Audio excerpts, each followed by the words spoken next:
Hi everybody, let me introduce myself.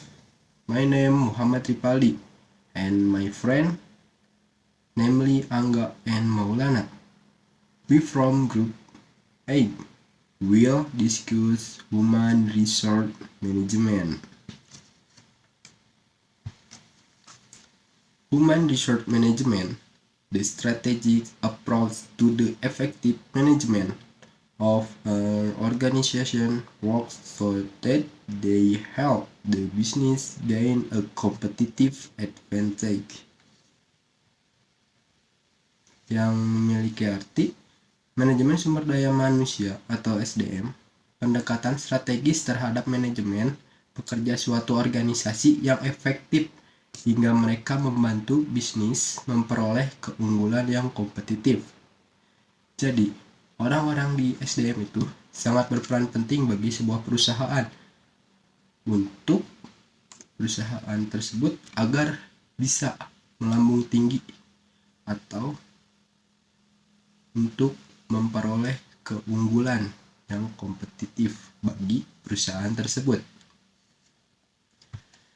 Dan tugas-tugas orang SDM yaitu sebagai berikut.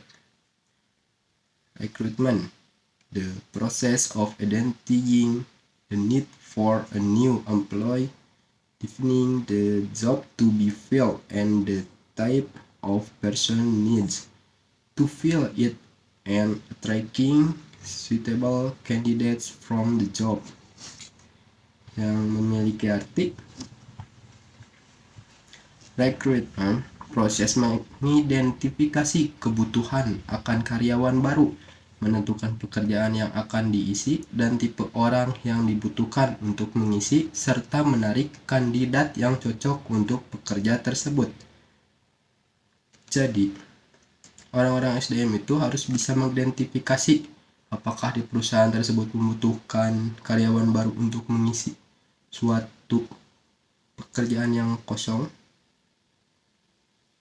Nah, jika ada, orang-orang SDM itu akan mencari atau memberikan informasi agar banyak kandidat yang melamar ke perusahaan tersebut. Selanjutnya, selection. Selection involves the series of steps by which the candidates are interviewed, tested, and screened for choosing the most suitable person for vacant post. Yang memiliki arti melibatkan serangkaian langkah di mana para kandidat diwawancarai, diuji, dan disaring untuk memilih orang yang paling cocok untuk posisi yang kosong. Jadi orang SDM juga itu yang langsung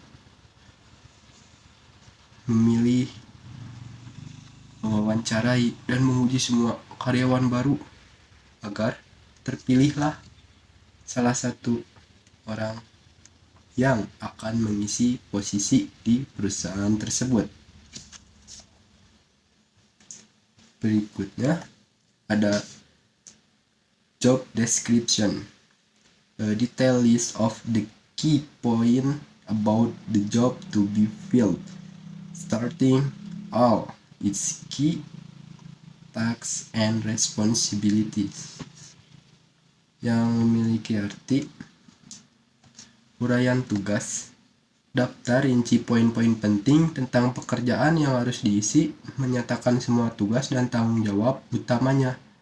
Jadi seorang SDM juga harus merincikan poin-poinnya, apa saja yang harus dilakukan oleh karyawan baru nanti jika terpilih untuk bekerja di perusahaan tersebut.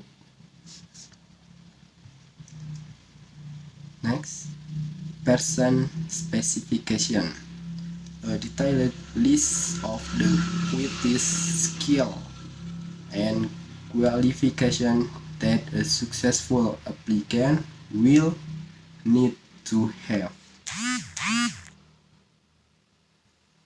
Yang artinya spesifikasi orang, daftar rinci tentang kualitas, keterampilan, dan kualifikasi yang harus dimiliki oleh pelamar yang berhasil.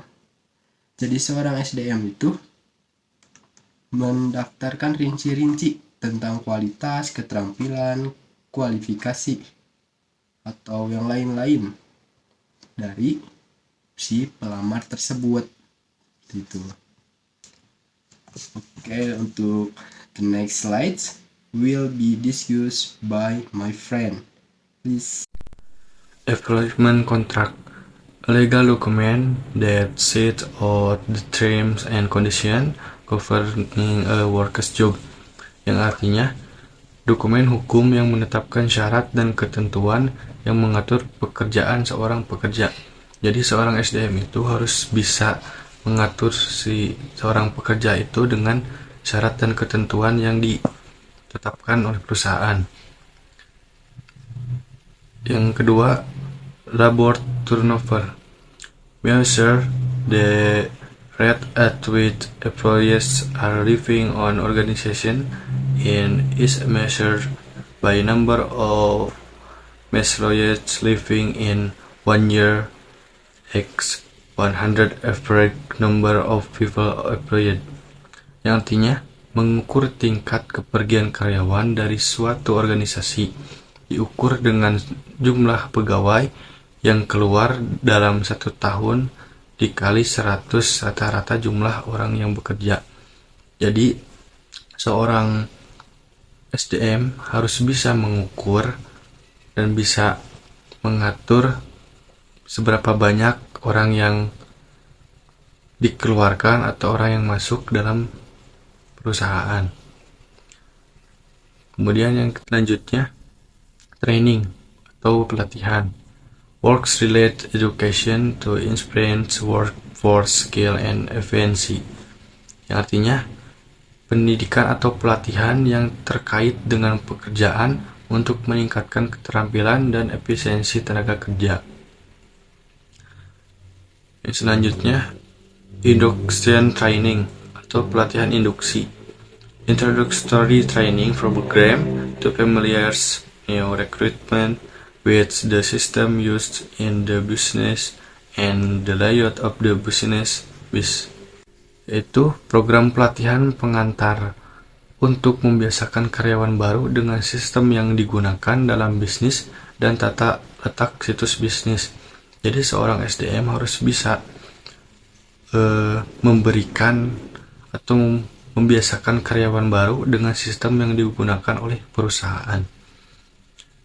Kemudian on the job training atau pelatihan kerja, instruction at the place of work on how a job should be carried out, yang artinya instruksi di tempat kerja tentang bagaimana suatu pekerjaan harus dilaksanakan.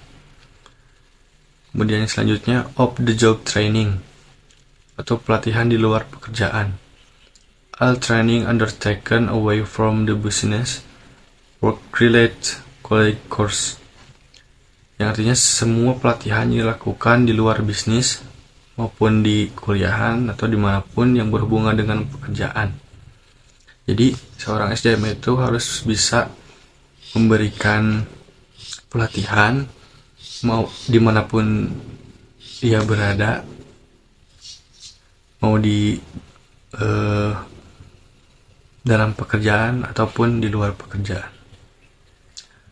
Kemudian employee appraisal atau penilaian karyawan, the process of assessing the effectiveness of an employee to again preset objective, yang artinya proses penilaian efektivitas seorang karyawan dinilai berdasarkan tujuan yang telah ditentukan sebelumnya. Kemudian dismissal atau pemecatan, being dismissed of sacked from a job due to incompetence or breach of discipline, yang artinya diberhentikan atau dipecat dari pekerjaan karena ketidakmampuan atau pelanggaran disiplin. Jadi seorang SDM juga harus bisa memecat atau mengeluarkan jika seorang pekerja tidak mampu atau tidak disiplin dalam bekerja. Kemudian yang terakhir, unfair dismissal atau pemecatan tidak adil, ending a worker's employment contract for a reason that the law regards as being unfair, yang artinya mengakhiri kontrak kerja pekerja karena alasan yang dianggap tidak adil oleh undang-undang. Thank you. Redundancy. When a job is no longer required, the employee doing this job becomes unnecessary through no fault of their own. Example, Indosat Ooredoo Hutchinson decided to lay off 3,000 of its employees on the grounds that the organization is very important for the sustainability and future growth of the company's business. This right-sizing initiative is based on future-based business strategies and comprehensive consideration. Yang dimaksud penjelasan di atas adalah redundansi. Redundansi ialah ketika suatu pekerjaan tidak lagi diperlukan. Karyawan yang melakukan pekerjaan itu menjadi tidak diperlukan bukan karena kesalahannya sendiri. Contoh, Indosat Ooredoo Hutchinson memutuskan untuk memberhentikan 300 karyawannya dengan alasan reorganisasi. Reorganisasi ini sangat penting bagi keberlangsungan dan pertumbuhan bisnis perusahaan di masa depan. Inisiatif penyesuaian ukuran ini didasarkan pada strategi bisnis masa depan dan pertimbangan yang komprehensif. Work-life balance. A situation in which employees are able to give the right amount of time and effort to work and to their personal life outside work. For example, to family or other interests.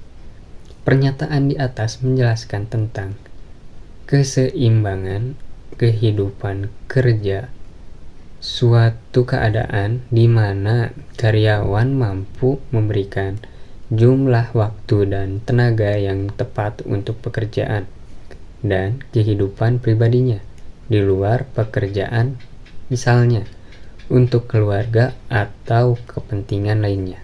Equality policy. Practice and process aimed at achieving a fair organization where everyone is treated in the same way and has the opportunity to fulfill their potential. Diversity policy. Practice and processes aimed at creating a mixed workforce and placing positive value on diversity in the workplace.